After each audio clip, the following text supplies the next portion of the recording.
أعوذ بالله السميع العليم من شر الشيطان اللعين الرجيم بسم الله الرحمن الرحيم والصلاة والسلام على رسول الله سيدنا ومولانا محمد صلى الله عليه وسلم الحمد لله رب العالمين الرحمن الرحيم مالك يوم الدين إياك نعبد وإياك نستعين اللهم صل على سيدنا محمد الفاتح لما خلق والكاتم لما سبق ناصر الحق بالحق والهادي إلى صراطك المستقيم وعلى آله حق قدره ومقداره العظيم آمين. وصلى سبحان ربك رب العزة أما يصفون وسلام على المرسلين والحمد لله رب العالمين. إيسا سوكو أمبافا وعليكم السلام ورحمة الله تعالى وبركاته. Sabi bulu ka fulbe ka tabele jelema. Alhamdulillah Isa Soko sananga don barakono ambe ala fo kala barakada kala tando koroka ala mi sona ka bikanen ko ira ona bala fo la kala barakada ala mi sona ka nyina songalo ira ama ambala fo la kala barakada ala mi sona ka kane di on Isa Soko ambala fo la kala barakada kala tando koroka kasoli aminata deka kasoli abulay deka kasoli bani hashimiuka kasoli bani kureshuka kira folo ani kira laba ina konna fembe dana chemi kanu koso Muhammadu Rasulullah sallallahu alaihi wasallam ame sole aka ka sole aka sabo nyumoka ka sole kira kame samantan sabab beka nabe nyuma ba kame ani ba muga ani nani alakando barakal hormana amin kira soma o sherifu amadu amanyino ka alakando barakal hormana amin Isa Soko nambora yam don dafina ka dafina faso befo lam faso ko foko wala nyumando kata tisi faso fo kere yala Allah ilon soni konate ani Allah Suleiman konate anan kanu baga be dafina kono kana don Côte d'Ivoire ani ka lamɛn baga bɛɛ fo cɛ ani muso denmisɛn ani mabɔkɔrɔ mi u tulo bɛna ni waati na ani mi wɛrɛ tulo tɛ anw na Isa Soko an bɛ bɛɛ fo dante foli min na an ba dɔw b'o ka baaraw jɔ k'an ka émission in lamɛn an b'o kalama b'an wele k'a fɔ anw ye ko an ma ɲinɛ o kɔ wa an faw dɔw b'o baaraw jɔ k'an ka émission lamɛn an ma ɲinɛ o kɔ an b'o fo wa an kanubaga caman de bɛ dugukolo nin kan yɔrɔ la Isa Soko mɔgɔ miliyɔn mɔgɔ miliye i y'a faamu o b'o ka baara jɔ k'an ka émission lamɛn dɔw ye chauffeur ye o ka taxi nanga wakati sela Isa Soko abaka radio bla wakati la kanga émission lamɛn wa client dɔw sigini ba kun ni waati na o tulo bɛ ala wa o bɛna kunnadiya sɔrɔ ni émission in sababu la wa o bɛna nafa ba sɔrɔ ni émission in sababu la i y'a faamu Isa Soko ko fɛnw fin cogo ye kelen ye nka a mɛnɛmɛnɛ cogo tɛ kelen ye nka o ni waati in na an bɛ ala de fo k'ala barikada k'ala tando hali bi sabu Isa Soko an sigila ni kan min ye ni radio so in na kana sebi e b'a dɔn ni fɛn ma fara kan fɛn kɔni ma bɔ a la. A baara lese 2013-2021. bɛɛ b'a yɛrɛ de dɔn dɛ. Isa Soko i ko i dala maa la cogo cogo i b'i yɛrɛ de dɔn. I y'a faamu. wa ne bɛ baara kɛ ni n yɛrɛ ka experience de ye.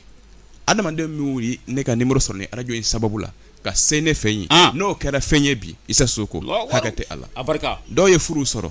ni émission in sababu la dɔw ye baaraw sɔrɔ ni émission in sababu la ni n ko baara bɛ kɛ dɔw kɔnɔ ko n bɛ baara min i bɛ contrat de la sini dumuni bɛ sɔrɔ sini dumuni tɛ sɔrɔ a tɛ fɔ o ma ko baara toi tu cours un risque toi tu es dans un risque ça c'est pas un travail n t'o baara ma dɛ n bɛ baara hakili sigilen de ma baara min avenir bɛ construire a kɔnɔ n bɛ kuma na o baara in de kan Isa Soko i y'a faamu wa maa dɔw kɛra mobilitigiw ye ni émission in sababu la dɔw kɛra dutigiw ye ni émission in sababu la wa Isa Soko dɔw ka banajuguw banna ni émission in sababu la i y'a faamu wa e min ma i ka chance tante ka ye fɔlɔ ne bɛ kuma e de fɛ bi n bɛna baara kɛ i ye Isa Soko client kɔrɔ fila client kɔrɔ kan ni sunkalo barakama in baraka la ni kalo barakama in baraka la ni duwawjabe kalo in baraka la ni sababu ɲuman sɔrɔ kalo in baraka la wa ni kalo ba in baraka la Isa Soko ne de y'a f'u ye sani émission ka commencer Isa Soko n bɛna dɛmɛ dɔ ka bi ɲinan san kɔnɔ Isa Soko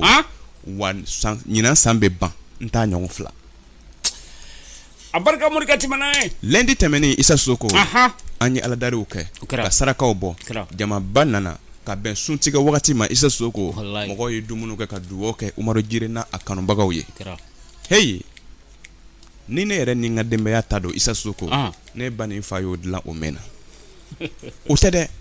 ka duwawu kalan ka duwawu kɛ ne ye ka duwawu kɛ n ka denbaya ye o ye juma ye aw m'u bɛna ka na aw kunko sɛmɛ ne la Isa Soko ala ka se ka aw laɲini dafa baara in bɛ kɛ nin de kosɔn cɛ fara muso kan denmisɛn fara maakɔrɔba kan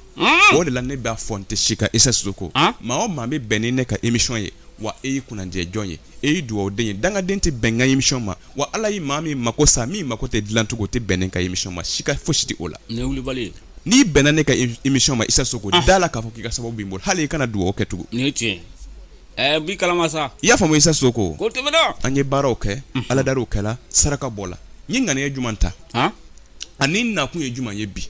nyi ŋaniya kelen pe de da Isa Soko bi émission ni nana Isa Soko mana dɛmɛ ka kanubagaw ye client kɔrɔ client kura ani min yɛrɛ ma bɛn ni émission ye ni maa dɔ bɛna kɛ sababu ye ka numéro di i ma Isa Soko bɛɛ ni yɔrɔ de bɛ bi ta in na Isa Soko nka fantanw se tɛ min ye gɛlɛya bɛ min kan siri kɛra k'i garizɛgɛ labɔ baara tɛ Marcel e yɛrɛ bɛ baara ɲini tɛ baara sɔrɔ la dahirimɛ sɔrɔ ka gɛlɛn bon sara tuma o tuma kalo bɛ sa i jatigɛlen don wa bon juru yɛrɛ la ɲɔgɔn kan ka se wagati hakɛ dɔ Isa Soko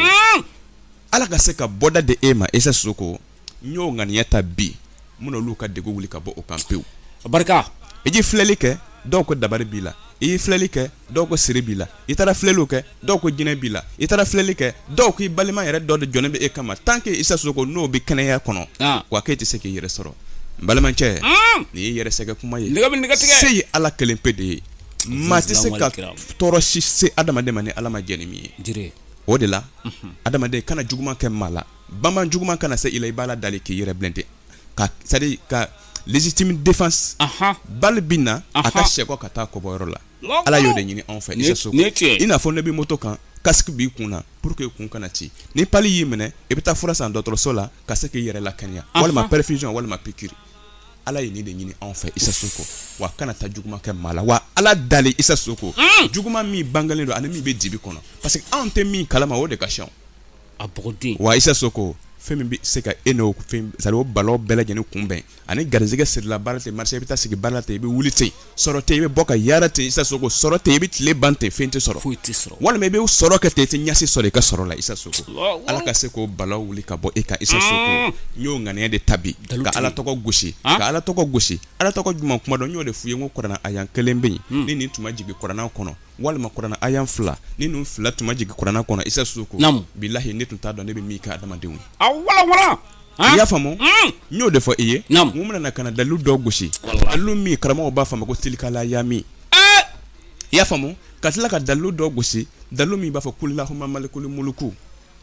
nin dalilu fila n ye nin ŋaniya kanubagaw ye Isa Soko maa kɔrɔ fara maa kura kan Isa Soko ka se k'i ka degun wuli ka bɔ i kan pewu tilikala yami o kuma o kɔrɔ ye jumɛn ye Isa Soko tilikala yami nun dawailuha bɛna nas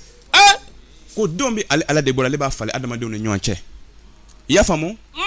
ale b'a falen adamadenw ni ɲɔgɔn cɛ don jumɛn kuma dɔ fantanya don bɛ o la gɛlɛya don bɛ o la siri don bɛ o la dabari don bɛ o la dibi don bɛ o la Isa Soko ka se ko o dibi jugu wuli ka bɔ i kan k'i bila sira kan ka se k'o fantanya wuli ka bɔ i kan k'i garizɛgɛ fone ka se ka bana jugu wuli ka bɔ i kan k'i kɛ kɛnɛyabaatɔ ye o kɔrɔ de ko Isa Soko kuma nin yɛrɛ kɔrɔ de ye nin ye wa don bɛ ala bolo a b'a falen adamaden ɲɔgɔn cɛ dɔw ye fantan ye bi wa ala i bɛ se ka ala dari sisan wa ala k'o sɔnna e ka fantanya banna bi i y'a faamu siri jugu bɛ dɔ kan bi a y'a gosi diɲɛ fantan ni naani bɛɛ fɛ a ma se ka ɲɛ sɔrɔ a ka kow la Isa Soko ale yɛrɛ m'a dɔn sisan tuma dɔw ale yɛrɛ bɛ sigi n tɛ taa yɔrɔ si tugun tellement a découragé la wa ala bɛ kumana e de fɛ o don b'ale ala bolo a b'a falen adamadenw ni ɲɔgɔn cɛ wa maa si tɛ yen k'a fɔ ko degun dɔ bɛ to e kan ko e ye ala wele ko ala ma sɔn o la n nakun ka nin balaw de wuli bi Isa Soko wa baara ko kelen san kɔnɔ n m'a fɔ c'est-à-dire n m'a fɔ sini n m'a fɔ sinikɛnɛ wa n m'a fɔ kalo fila n m'a fɔ kalo saba o ye bi baara dɔrɔn de ye Isa Soko k'a kɛ fantanw ye e bɛ baara ko de la i b'i tɔgɔ don a la i bɛ garizɛgɛ ko la i b'i tɔgɔ don a la dabaribana dɔ de bɛ e la i b'i tɔgɔ don a la siri bɛ e la i b'i tɔgɔ don a la i bɛ sababu ɲuman de ɲini na i b'i tɔgɔ don a la e bɛ fɛɛrɛ de kɛ pour que client ko bɛ se ka nɔgɔya i b'i tɔgɔ don a la Isa Soko laɲini o laɲini bɛ e la ɲɛlatigɛ kɔnɔ i kɛra baara o baarakɛla ye Isa Soko i bɛ yaara ka feere de kɛ i bɛ sigi ka feere de kɛ walima e bɛ dɛmɛ de ɲini mɔgɔ fɛ pour que i ka se ka yɛrɛ ka baara dɔw kɛ Isa Soko ala ka se ka bɔda de e ma ne bɛ na n'o baara de di aw ma bi Isa Soko dɔ bɛ baara fana na mais sojuru b'a la a taara b'a sɔrɔ ala parce que kalo bɛ sa k'a sɔrɔ e ye ka wari dun ka ban Isa Soko ala ka se k'o balaw wuli ka bɔ i kan i b'i tɔgɔ dɔn bi baara in na tilkala yamina dawailuha bɛna nas kulilahuma malikul mulku tutul mulku man tasha i y'a faamu gafi muri Isa Soko o yɔrɔ de la ala b'a fɔ anw ye o a ko ale ala de bɛ su bɔ tile la ka tila ka tile bɔ su la ale de bɛ dibi bɔ kɛnɛ la ka tila ka yelen bɔ dibi la Isa Soko i y'a faamu a bɛ su bɔ tile la su o ye jumɛn ye o ye dibi ye dibi o ye mun ye Isa Soko o ye degun de ye i y'a faamu ka se ka degun wuli ka bɔ e kan tile o ye jumɛn ye yelen o ye jumɛn ye o ye garizɛgɛ o ye sababu ɲuman ye laɲiniw dafalen a bɛ fɔ o de ma ko yelen wa o se ye ala de ye ala de b'o kɛ wa ala de bɛ su yɛrɛma su bɔ ɲanama na ka tila ka ɲanama bɔ su la e ye su ye kɛ Isa Soko e b'i ka du kɔnɔ se foyi tɛ e ye ko yɛrɛ b'i kɛ maa tɛ kuma e fɛ mɔgɔ bɛ se ka sɔrɔ i ma o bɛ dɔw wele farafinna yan ko borobɔ an ka cɛ dɔ b'a fɔ anw ye Isa Soko ko maa si borobɔnin tɛ ko fantan de borobɔnin bɛ ko bɛ kɛ du kɔnɔ ko bɛ kɛ famille na maa tɛna fɛn fɔ e ye ko bɛ kɛ quartier kɔnɔ maa tɛna fɛn fɔ e ye hali o m'a fɔ e ye ko e borobɔnin don e borobɔnin tɛ ala ka se ka nin balaw wuli ka bɔ e kan wa o se ye ala kelen pe de ye Isa Soko garisɛgɛ ala de b'a d'i ma ne bɛ kanubaga bɛɛ wele maa kɔrɔ fara maa kura kan cɛ fara muso kan denmisɛn fara maakɔrɔba kan e min tulo bɛna sisan i ka chance de Isa Soko maa 40 ani maa 1 m'a fɔ sini kana Isa Soko i b'a dɔn o bɛna hakɛ min sara wa Isa Soko n bilasira dɛ ma prix fɔ maa ye garisɛgɛ siɲɛ 1 san kɔnɔ ne de ko Isa Soko n tɛna fɔ nin da nin sara ni seko kɛra min ye i b'i tɔgɔ sɛbɛn i b'a bila morikɛ mais maa 41 man dɔgɔ maa 40 ani maa 1 n'a banna sisan an b'a jɔ Isa Soko mɔgɔ bɛ kɛnɛ ma bigi b'a bolo n bɛna dɛmɛ kɛ i ye baarako la n bɛna dɛmɛ kɛ i ye siritigɛ la n bɛna dɛmɛ kɛ i ye sababu ɲini na n bɛna dɛmɛ kɛ i ye pour que jama bɛ se ka girin Isa Soko i ka sɔrɔ kɛ n ma prix fɔ i ye ni seko kɛra min ye i b'i tɔgɔ sɛbɛn ni o de ye i b'o de bila morika barika min numéro di kana parce que ni kuma ma caya safaul khalq muhammadu qari wal qur'an abiya kono abiya kɔfɛ morika barika morika nti sie fɔlɔ nti sie filanan nti sabanan yɛrɛ nga bari muna iye yɔrɔ fila dilan fɛ maaw bɛ tagama ka taa ko tellement que passe tout kun b'a ko tile saba u baara sɔrɔ morikɛ i yɔrɔ filanan dilan i b'a ko balimamuso balimakɛ i tɛ dɛsɛ ka nasɔngɔ la a nana bi fana di an ma n'i y'o fila fara ɲɔgɔn kan nin fana b'o ɲɛ mais a tɛ sɔrɔ fiyewu ni min tɔgɔ sɛbɛn maa 40 ani maa 1 a ma foyi ɲini fɛ e yɛrɛ ni ala cɛ i n'i ka denbaya cɛ i bɛ degun de kɔnɔ i bɛ se ka na mun di k'a kuma bɔ k'a barika sɔrɔ o de fɔra mais a tɛ sɔrɔ fiyewu maa 41 jama ka ca ni ala kɔni y'i da diɲɛ nɛɛma kosɔn ala bɛ caman da kama mais caman bɛ ban a ma bari ala ko k'a ye n deli e tɛ se k'ala deli e bɛ ala deli e bɛ tulo bɛ na i ye san caman kɛ don o don i b'a fɔ ko ala n sɔn a t'a d'i ma se belebele masa i tɔgɔ sɛbɛn nin na numéro fɔlɔ pour que k'a sɔrɔ a tɛ sɔrɔ n'i ma tɔgɔ sɛbɛn maa 40 ni maa 1 a bɛ kuma bɔ de